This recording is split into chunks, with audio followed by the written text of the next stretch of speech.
On this week's show, how chanting healed one woman and turned her into a doctor. Plus, just the tiniest bit of moonology, how you can use chanting when you're setting your new moon intentions. Welcome to the Mainly Moonology podcast. I'm your host, Yasmin Boland, an award-winning astrologer and the Sunday Times best-selling author of books including Moonology and creator of the Moonology Oracle cards.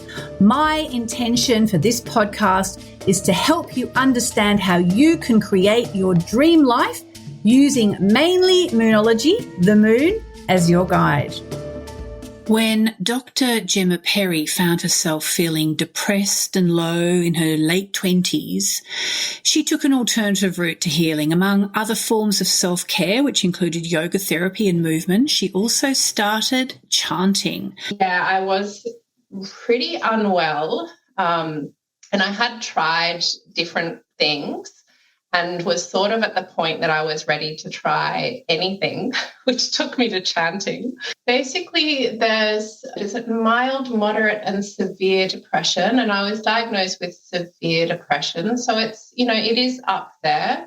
And I was kind of unable to really work. It was like low mood, constant tears, also fatigue. Often people who don't kind of understand depression or who haven't experienced it, they sort of see people with depression and it's like, oh, well, just go for a walk or just listen to some music. And it's like that the person can be experiencing quite severe physical symptoms as well, and I definitely had that. I did end up, like when I said I started chanting and that was, it was a huge part of my healing process. I also did a lot of other things, and that was, forcing myself to do physical movement, getting on the yoga mat, even if it was just to like lie there or sit there, just make that effort to move, in that direction. I stopped, anything toxic in the system like alcohol and all that kind of thing. Changed my diet, so I did a whole range of things, and I had a lot of support and resources as well. So that was how I was able to manage to find my way out. But other people might, need different, forms of medication as well. And yeah, so it's different for everybody. This was about 14 years ago when Gemma was in her late 20s. She was so amazed in particular at the impactful role that chanting had to play in her recovery that she decided she wanted to know more. She seriously wanted to know more, so she started to study chanting.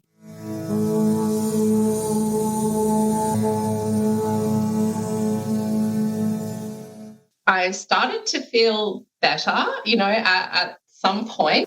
And then I was actually already enrolled in yoga teaching. Then after that, I went to study psychology at university and then got to my honours in psychology. And I landed in this amazing music, sound and performance lab at Macquarie University with Professor Bill Thompson. I remember, he said, so what are you interested in, Gemma? I was like, well, I'm really interested in chanting. And I really thought that the topic was just going to be shut down right there and then, but it wasn't. He was really interested in it as well. Then I found another supervisor as well. So we worked together, Vince Polito, and somehow we did honours and then masters and then PhD with these same supervisors. And the research has been really well received, both with media and also in academia. So it just seems to be a good time for it.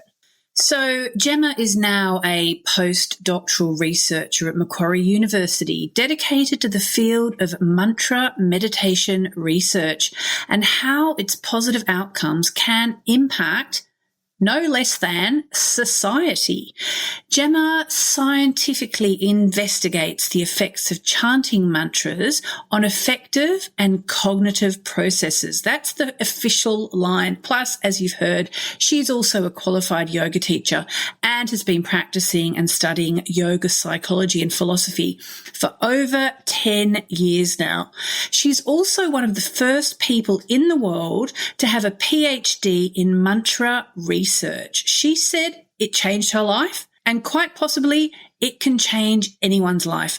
I asked Dr. Perry to sum up her 3 main findings after all this study, and this was her response. So what we found particularly in the PhD, because we did a whole lot of stuff before, we looked at stress, we looked at cortisol levels in saliva, found decreases in stress, increases in social connection. But to just bring it into the PhD, we found that chanting is associated with profound alterations in consciousness. So, people having these kind of altered states that are characterized by a sense of unity and peace. We also found that people who are chanting, if they value things like devotion and setting intentions, then they're more likely to have enhanced effects, like things like flow states, increased mindfulness, decreased mindful attention, and increased quality of life. And then the third thing that I would say is that we found that online chanting interventions, because I did happen to do a PhD during a pandemic, so everything went online, and we found online chanting interventions could also have things like social connection and altered states of consciousness. So if that was like too much information, I would say chanting can alter states of consciousness, which just wasn't in the research before. It can increase social connection and it can decrease stress.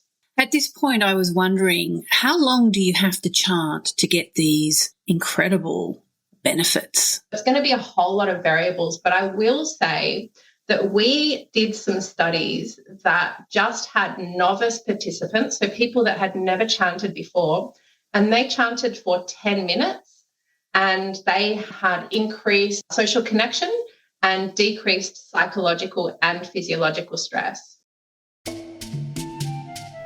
Hey there, what are you wishing for? Aileen here again, Yasmin's podcast producer. One of Yasmin's wishes is to get your vote. This year, she has been nominated for the Astrologer Expert Award at the Soul Awards 2022. If you like what Yasmin does, it would mean a lot to us if you could take a minute to go to soulandspiritmagazine.com/awards and click on to vote for a category.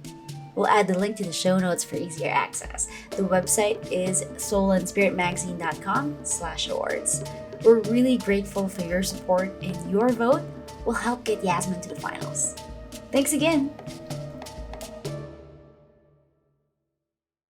And can we define, please, Gemma, what you mean when you say altered state? Yeah, so an altered state, and it is a really good thing to define, because we could just say an altered state is decreased stress, depending on how you do define it.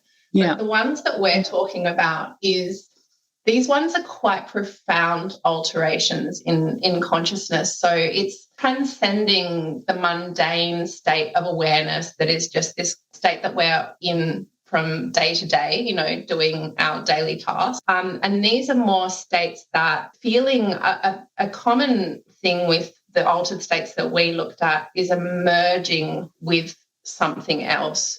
So it could be flow states that we looked at, and flow is when people feel emerging with the activity that they're engaged in.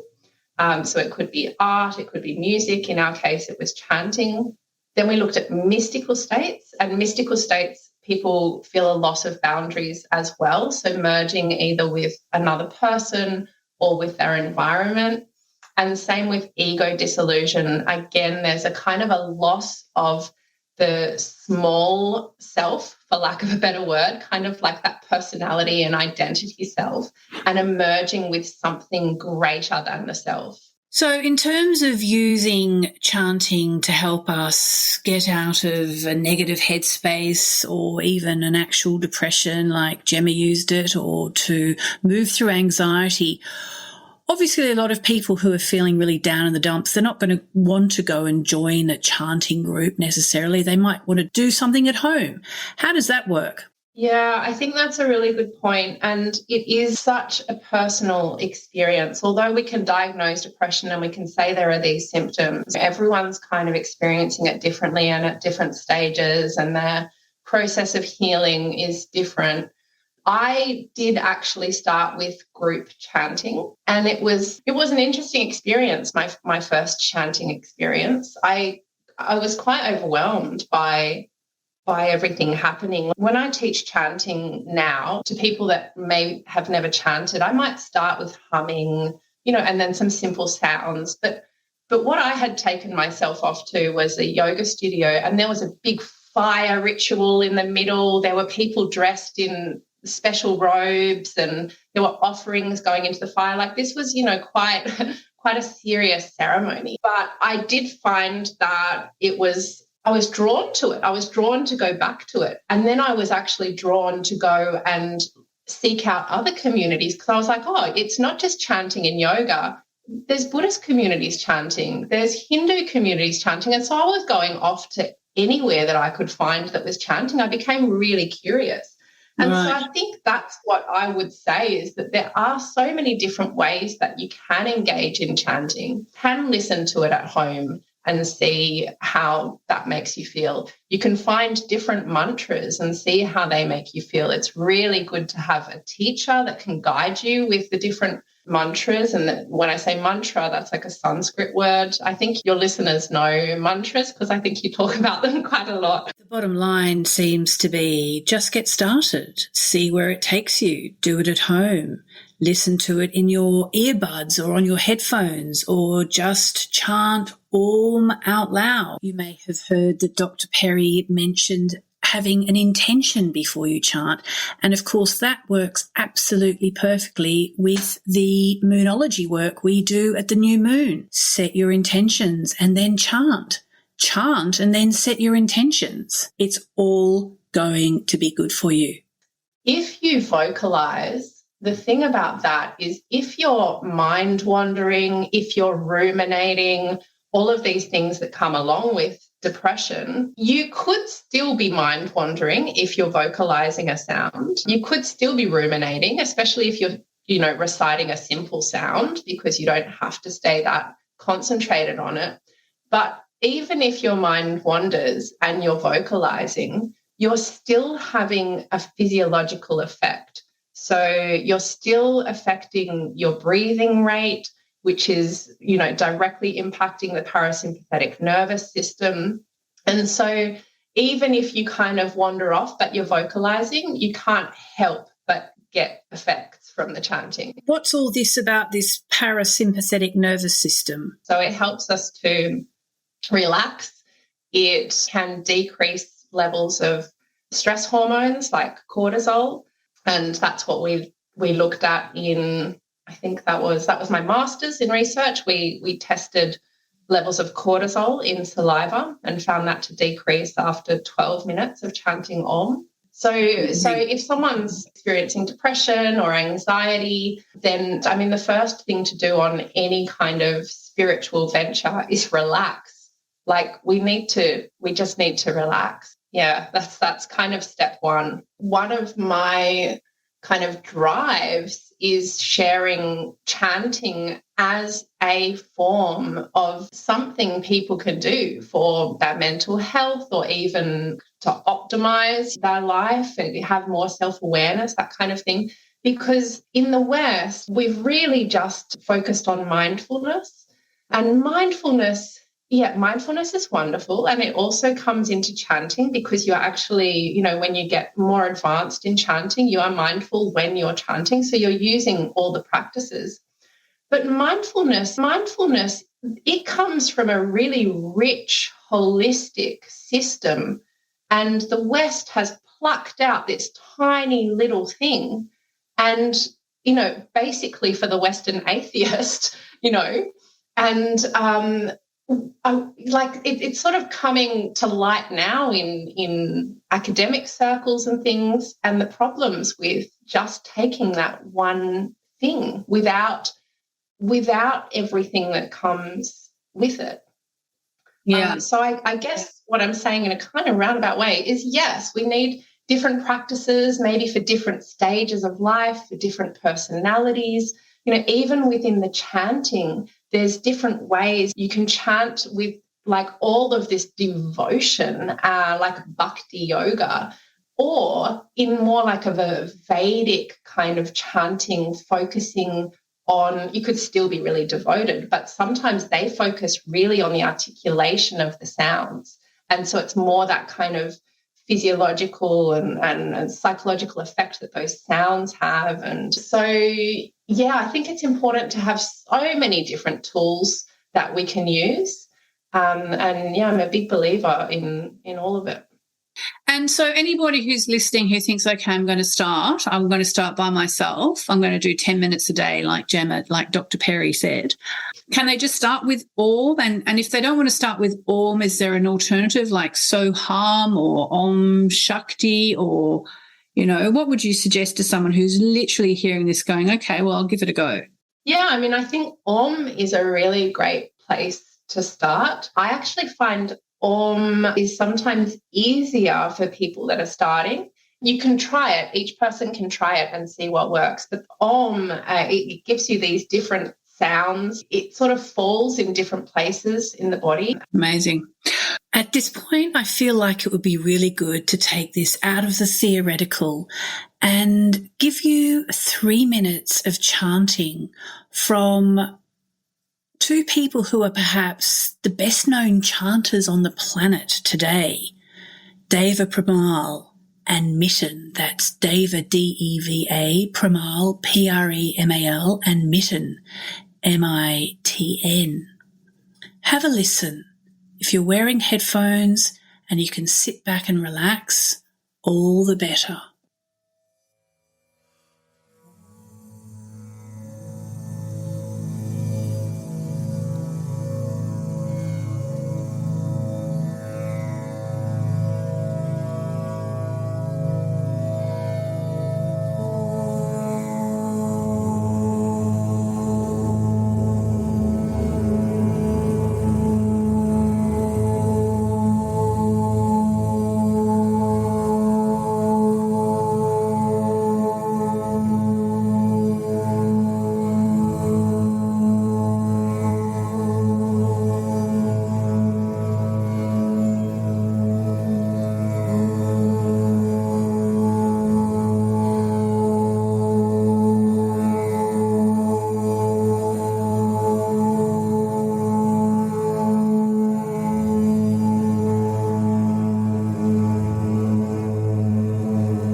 That was literally just 3 minutes of Deva Premal chanting Om.